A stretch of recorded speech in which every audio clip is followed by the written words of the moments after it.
আসসালামু আলাইকুম ওয়া রাহমাতুল্লাহি ওয়া বারাকাতুহু। আলহামদুলিল্লাহ ওয়াসসালাতু ওয়াসসালামু আলা রাসূলিল্লাহ, আম্মা বা'দ। কিছু নামধারী আলেম সমাজ বা কথিত আলেম সমাজ জনগণের কাছে কিছু বিশেষ পার্টি ও দলের পক্ষে ভোট নেওয়ার সময় জান্নাত ও জাহান্নামের শব্দ ব্যবহার করছে। এই পার্টিতে, এই দলে ভোট দিলে জান্নাতে যাবেন, ওই দলে দিলে জাহান্নামে যাবেন। এই যে শব্দগুলি ব্যবহার করা হচ্ছে, একটা রাজনীতির, বর্তমান গণতান্ত্রিক রাজনীতির একটি দলের পক্ষে বা বিপক্ষে জান্নাত ও জাহান্নামের যে ফতোয়া দেওয়া হচ্ছে, এটা হচ্ছে দ্বীনের সাথে রহস্য করা, ইসলামের সাথে রহস্য করা, ইসলামের বেসিক এবং বুনিয়াদি বিষয়গুলোর সম্পর্কে রহস্য করা। এটাকে ইস্তেহজা বিদ্দীন বলা হয়।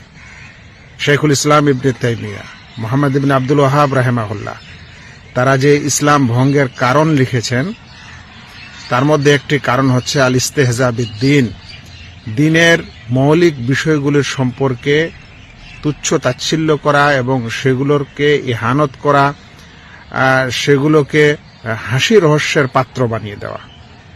জান্নাত আর জাহান্নাম, বা জান্নাতটা কি মানুষের শ্বশুর বাড়ি না নিজের বাড়ি? এর জন্য দলিল প্রমাণ স্পষ্ট কিছু হতে হবে না, যাই মন তাই আপনি করে দিবেন যে অমুককে ভোট দিলে জান্নাত, তমুককে ভোট দিলে জাহান্নামী। ইস্তেহজা বিদ্দীন বলা হয় এটাকে। জান্নাত এবং জাহান্নামকে নিয়ে নামাজ, রোজা, হজ, যাকাত ইত্যাদি বড় বড় বিষয়গুলিকে নিয়ে এভাবে ইস্তেহজা করা, এটা রিদ্দাত, এটা ইসলাম থেকে ফিরে যাওয়া। কঠিন বিষয়, এটা কোনো সাধারণ বিষয় নয়।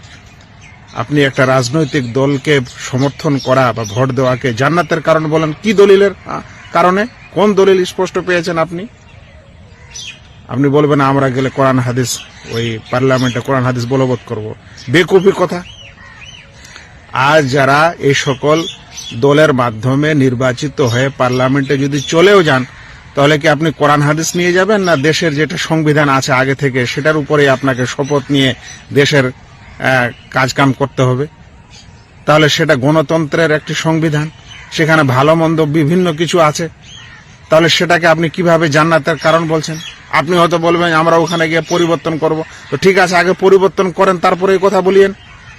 কিন্তু ওই যে পরিবর্তন করার নিয়ম কিনা, যেখানে ও মানে কি বলে যে 2/3 মানুষ জানাবে যে না আমরা জয়যুক্ত করলাম, তো ইসলামের বিধানকে জয়যুক্ত করবে কিছু সংখ্যক মেম্বার অব পার্লামেন্ট।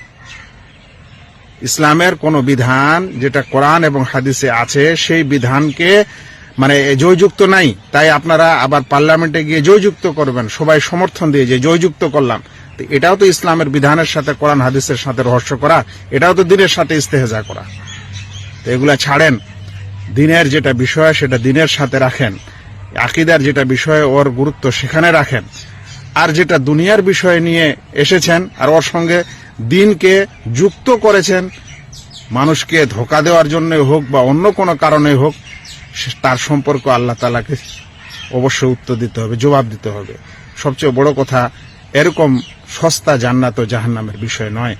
এটা আপনার ইমান, আমাদের ইমানের ঘাটতি, এবং দ্বীন ইসলামকে রহস্য করা, ইসলামের বিধানের সাথে রহস্য করা, তুচ্ছ তাচ্ছিল্য করার সমান। এটা ইস্তেহজা বীরের বিষয়।